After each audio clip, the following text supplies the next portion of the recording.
పాపం 2 చెంపలు వాయగొట్టింది supreme court. Supreme court సంధిస్తున్నటువంటి ప్రశ్నలకి సమాధానం లేక చతికిల పడిపోయినటువంటి కూటమి. అసలు దైవత్వాన్ని రాజకీయాన్ని కలపకూడదన్న మినిమం కామన్ సెన్స్ లేనటువంటి మీకు సుప్రీంకోర్టు చెప్పినా కూడా బుర్రలు ఎరుగుతాయో లేదో నాకైతే తెలియదు. ఏది ఏమైనా 130 కోట్ల మంది మనోభావాలతోటి మీరు ఆటలాడుకున్నటువంటి తీరు ఎవరు క్షమించలేనటువంటిది.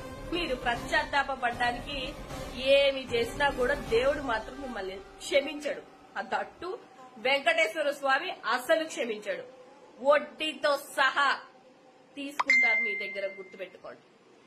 అంతేకాకుండా మిమ్మల్ని ఒక క్వశ్చన్ వేయాలనుకుంటున్నాను. 100 రోజులు ఒక పథకం ఇవ్వకుండా 49,000 కోట్ల అప్పు దేనికి చేశారు మీరు? ఏ పథకం ఇచ్చారు మీరు? మొన్నెప్పుడో చూశాను 1000 రూపాయలు పెంచాం కదా అని. 1000 రూపాయలు పెంచారు, కానీ ఎన్ని పెన్షన్స్ తీశారన్న లిస్టు కూడా బయటకు పెట్టండి.